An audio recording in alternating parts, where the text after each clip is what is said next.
Selamat datang kembali di Fruit Miracle Class. Nah, hari ini kita akan belajar tentang nature cell.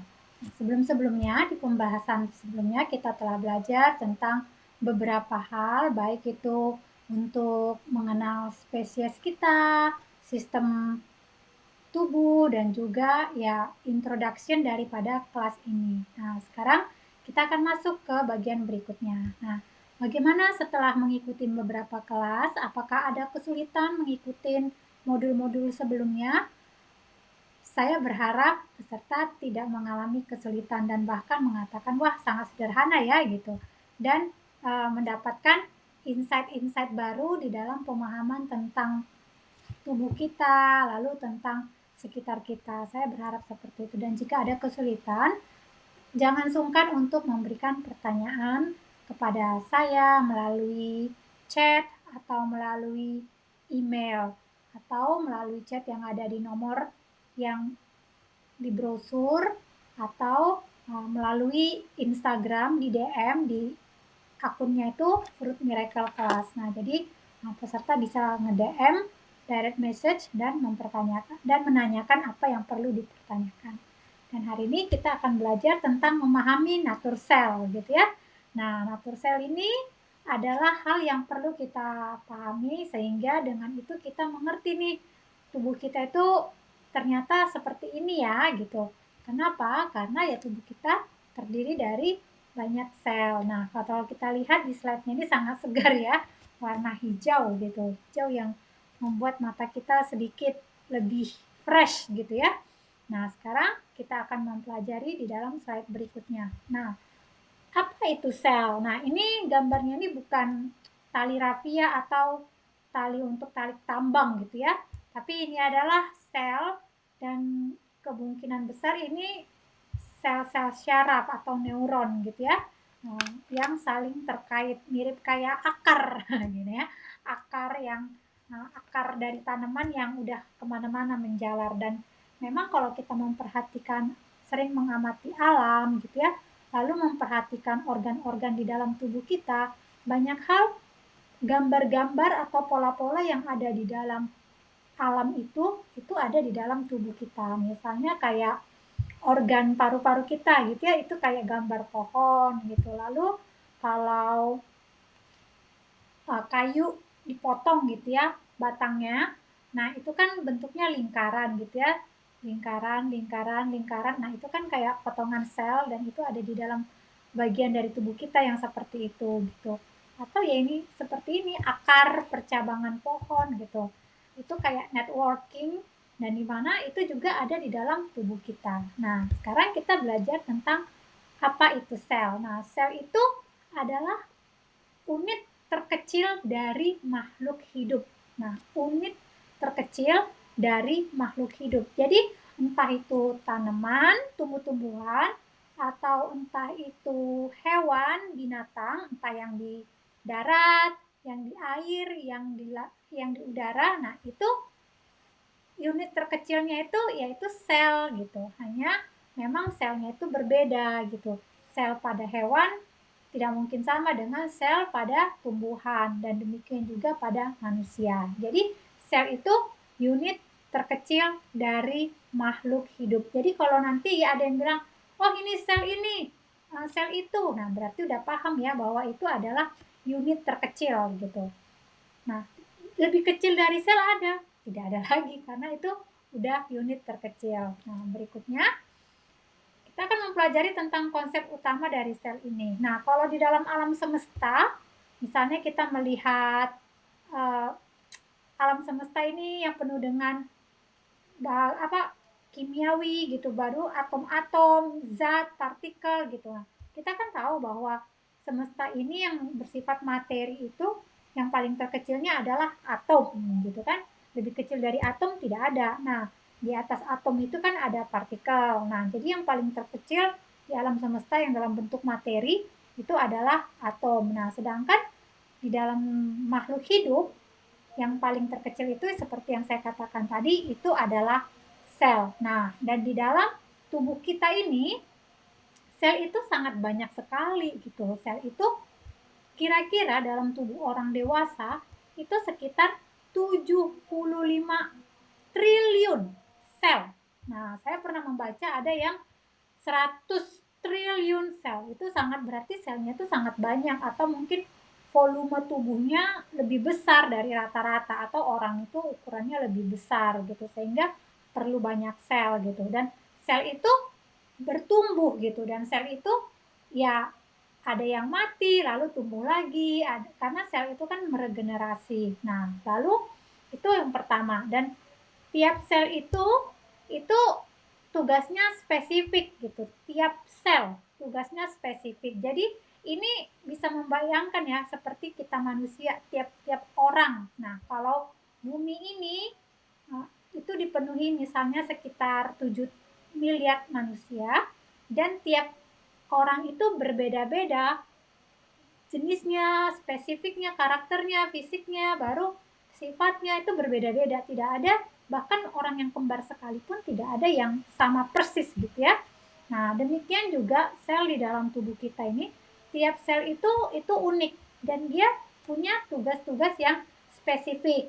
Nah, lalu tiap sel ini itu saling bekerja sama. Jadi nggak ada tuh sel yang mandiri gitu, aku nggak membutuhkan kamu gitu, enggak. Kalau kita lihat di dalam gambar itu, sel itu sifatnya seperti kawanan gitu ya, saling bersama-sama gitu, dan ada yang bahkan uh, mendempet gitu, karena sel kita ini kan sekitar 75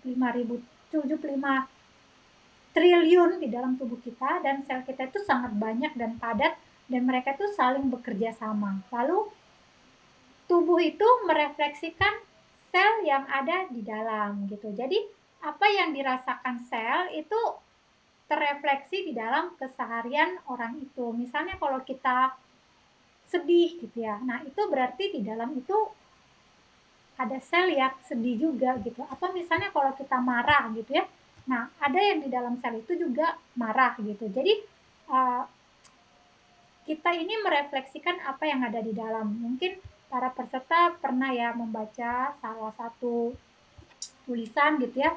Kalau kita marah, organ apa atau sel apa yang terkait, misalnya marah gitu ya, ginjal. Nah, ginjalnya yang berefek gitu.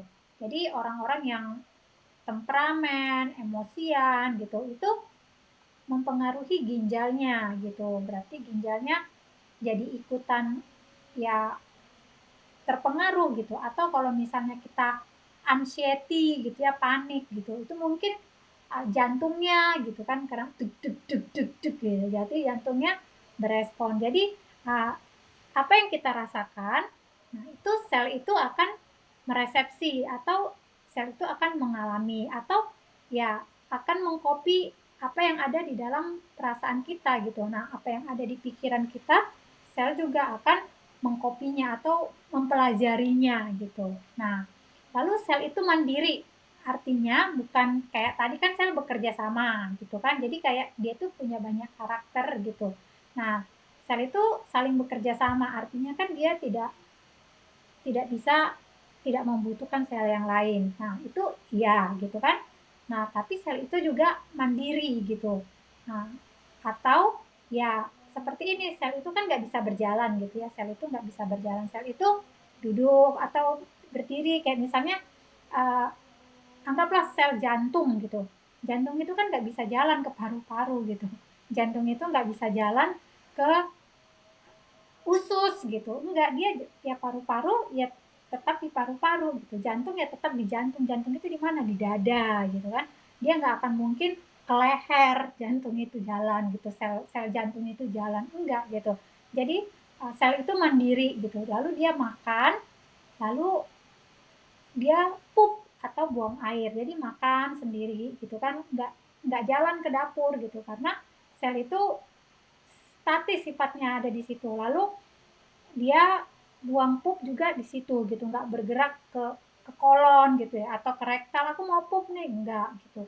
Jadi sel itu mandiri. Nah, jadi itu kayak menunjukkan ya, saya sel sebagai individu, tapi saya juga sel sebagai komunal yang saling bekerja sama. Artinya kalau sel jantung itu bermasalah, maka akan mempengaruhi sel-sel lain juga ikut bermasalah. Nah, Kalau sel jantung itu tadi sakit, lalu kita sedang menyehatkan jantung itu, maka ketika kita ingin menyehatkan jantung itu, kita juga menyehatkan organ-organ lain. Nah, jadi kita bisa mengerti ya konsep sel itu seperti apa, yang sebagai kemandirian dan sebagai ketersalingan. Nah, sekarang kita akan mengerti bahwa tadi saya katakan bahwa 75 triliun sel itu ada di dalam tubuh kita. Nah, itu berasal pertama-tama ya dari satu sel, dua sel, tiga sel gitu kan.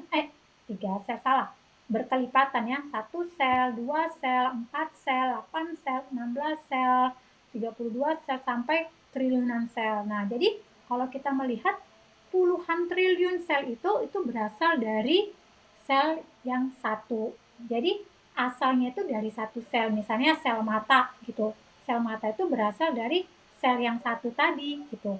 Lalu gigi, nah gigi itu juga adalah sel gitu, sel gigi. Nah dia berasal dari sel yang sama gitu. Tapi saya akan mengajarkan seperti ini gitu. Ketika tadi misalnya dari sel sperma ayah lalu sel telur ibu bersatu menjadi zigot cabang bayi. Nah itu kan dari satu sel lalu dua sel lalu empat sel. Nah ketika banyak sel yang pertama dibentuk itu kan organ-organ yang paling awal itu ya, misalnya kayak usus gitu kan, usus baru nanti ke otak gitu kan, lalu ke mata gitu. Nah itu kan berasal dari sel yang sama. Jadi ketika dia jadi usus, maka sel usus terjadi lembek-lembek gitu ya, lalu panjang. Ketika dia menjadi otak, nah dia membentuk kepala itu, otak itu. Nah lalu ketika sel itu pada usia berapa bulan nanti menjadi tulang. Nah sel itu akan mengeras gitu, mengeras. Lalu ketika nanti dia sudah lahir, nah kan masih ompong, belum ada gigi gitu kan, nanti pada usia berapa, nah muncul itu giginya gitu. Nah sel itu akan bertumbuh bertumbuh bertumbuh menjadi gigi. Nah sel itu akan memadat, mengeras. Jadi karakteristik sel itu macam-macam gitu ya. Dan di sini kita bisa melihat bahwa seluruh sel atau seluruh organ yang dipenuhi dari sel-sel itu berasal dari sel yang sama. Nah, lalu itu yang perlu saya katakan di sini di kelas ini. Jadi kalau misalnya sel kita itu ada satu yang lemah, maka itu akan mempengaruhi sel-sel yang lain gitu. Jadi satu itu meter, satu itu berharga gitu bagi keseluruhan di dalam tubuh kita gitu ya. Nah, lalu ini bagian yang pertama di slide yang pertama.